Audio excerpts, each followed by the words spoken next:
Now, a lot of very important, iconic key features of Assassin's Creed game was pretty much taken away in Assassin's Creed Odyssey from the franchise, and ever since then, hardcore Assassin's Creed fans like myself, for example, absolutely hated the way that Ubisoft is trying to take Assassin's Creed games. And it seems like Ubisoft has finally realized this mistake, and they're now taking their next game, Assassin's Creed Valhalla, in the right direction. Now, the first big gameplay feature that is going to be returning to Valhalla is the Corridor Confession, and this information is coming from Access the Enemies. Now, this is what they had to say on their official Twitter page, which says, "In our new videos, we are discussing several Assassin's Creed Valhalla's news, including the return of the Memory Corridor Confession." Now, Memory Corridor Confession is basically nothing but the cutscene which you basically get once you kill a main character or main story character in the game, which is something you might have already experienced in all the other Assassin's Creed games except Assassin's Creed Odyssey, the game which really lacked with a lot of main core mechanics of Assassin's Creed being completely ripped off,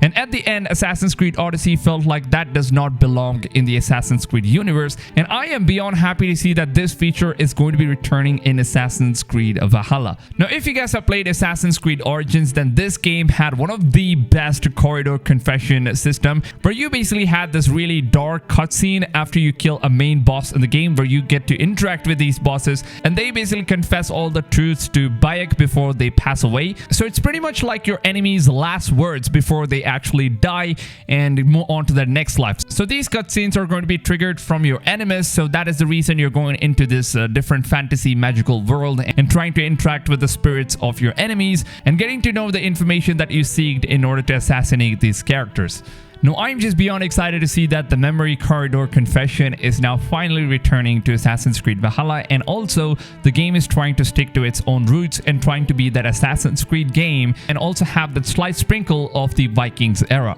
Now, the next big feature that's coming to Assassin's Creed Valhalla is the connection between the Hidden Ones and the Roman empires. Now, if you guys have played Brotherhood or Assassin's Creed 2, then you would probably know the Roman Empire's story was a very huge part of the main Assassin's Creed franchise, and we're going to be able to see the connection between the Hidden Ones and also one of the most iconic assassin, Ezio Auditore di Firenze. If you guys have played Brotherhood, Assassin's Creed 2, or Revelations, you would probably know who he is, one of the most legendary, most liked Assassin's Creed character in history. And it seems like in Valhalla, we'll be able to see all the connections between the Hidden Ones and the Roman empires, which is basically the historical storyline, which might also include the storyline of Ezio Auditore di Firenze. Now, Access the Enemies here also mentioned that there's going to be some in-game merchants, which we already discussed in my previous video, so I'm not going to go much further into details, but let me just give you a quick recap of what the in-game merchants are basically going to be. So you're going to be getting merchants inside the game where you will be able to buy all of these really cool looking tattoos, as well as a lot of rations which you will be able to consume in the game in order to refill your HP, which basically stands for health potions. So in this game, your health is not going to be regenerating automatically like any other Assassin's Creed games that we played before.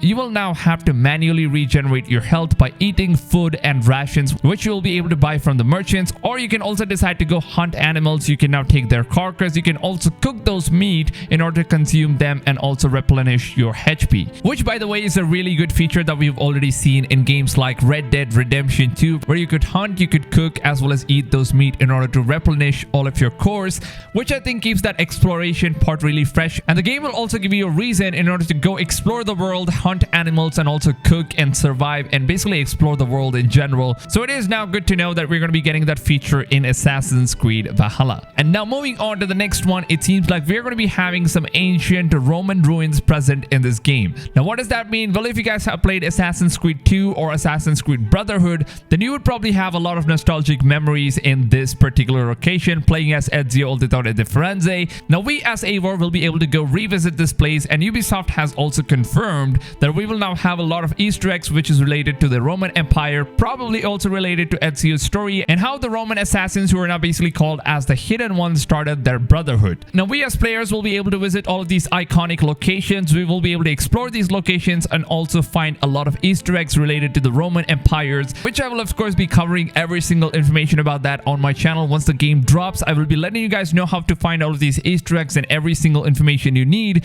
about Assassin's Creed Valhalla only on this channel. So make sure you guys go ahead and subscribe and turn that little bell notification on so you don't really miss out on my daily videos every single day. Now also, if you guys did go on and enjoy this video and want to support me as well as my channel and my videos, then all you can do is simply smack that like rating, because your support is absolutely appreciated and would also help the channel a shit ton. So please make sure to go ahead and leave a like. I would absolutely appreciate every single one of you guys. With that being said, I hope you guys have a blast of a day, and I'll see you guys on tomorrow's video. Until then, take it easy, fams, and goodbye.